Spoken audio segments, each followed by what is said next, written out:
Firefighters are battling intensifying winds as they try to contain wildfires in California. The Dixie Fire tore through the Northern California town of Greenville, destroying many historic structures, some more than a century old.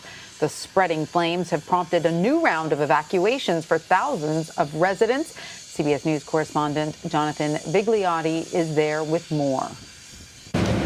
The flames of the Dixie Fire gutted the entire town of Greenville, California. Homes, stores, and gas stations burned to the ground. The fire is on the move, exploding to about 20,000 acres in a single day. It's now covering 278,000 acres and 35% contained. It's okay once you get past that. Firefighters struggle to drive through smoke as strong winds and the dry vegetation and brush are fueling the fire. Residents are packing up. Most difficult part, I guess, is just not knowing what's happening and where it's at. It's just, it just explodes so fast. You just don't have time to react with anything.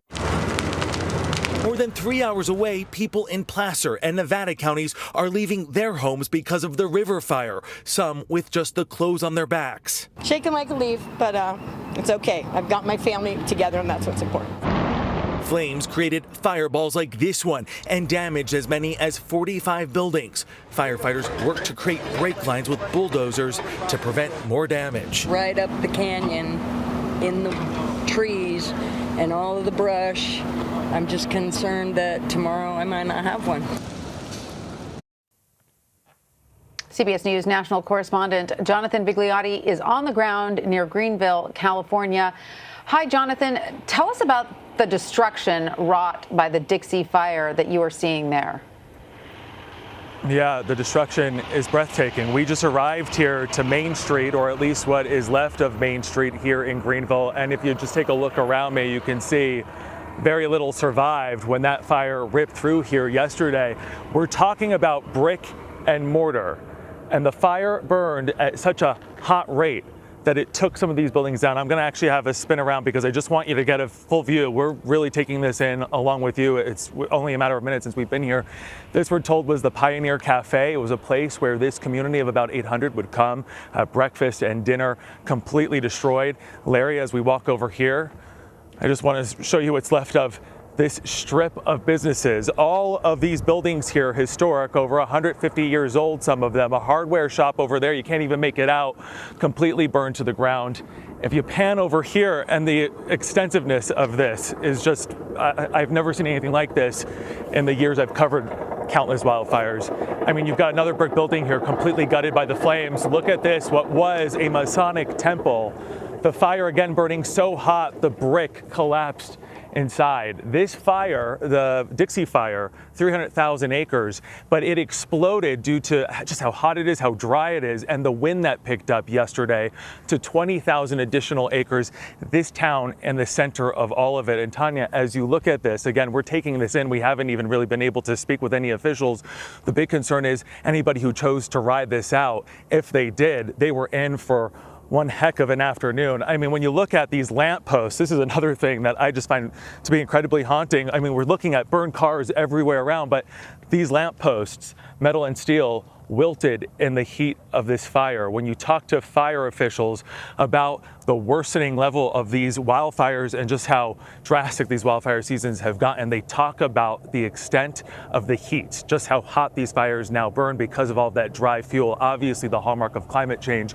And we're looking at a town that has survived 150 plus years of wildfire season, and now it's just bare bones down to really the foundation. And you're looking at these charred bricks, I mean, lit on fire, completely gutted out from the inside, and they're just now all ash and singed.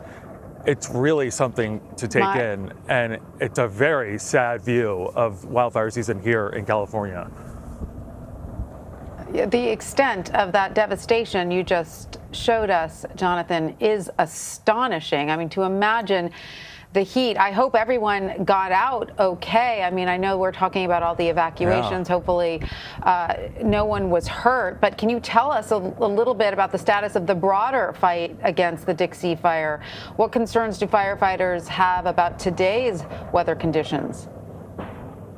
Yeah, the weather conditions, red flag warnings remain in effect through the afternoon. You can feel that breeze coming in, that red flag warning, a result of the increased activity with the wind. We're expecting that to continue well into the evening. We're talking about gusts up to 35 miles an hour. And what we're experiencing right now, the fire from this vantage point is long out, but we've got this very acid metallic layer of smoke that's just blowing around. This isn't the only wildfire, obviously, that fire crews are fighting here in the state. We're talking about 11 major ones. The River fire exploded yesterday. It sparked in the afternoon. We're talking about 3 hours south from here where we were earlier this morning.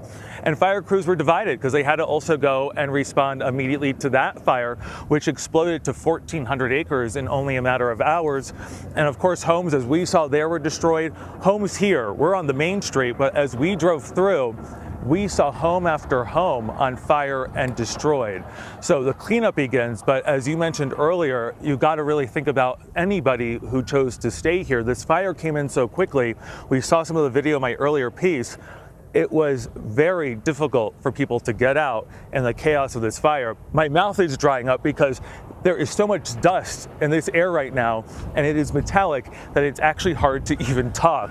That is what we have around here right now. We have a mask that we wear, obviously, when we're walking around for the purpose of this live shot. We have it off. But this is, it looks like a bomb went off here. Devastating and heartbreaking. Jonathan, put that mask back on. I can only imagine how terrible the air quality is right there where you are. Thank you so much for your reporting. It's really heartbreaking to see that kind of devastation. Yeah. Thank you.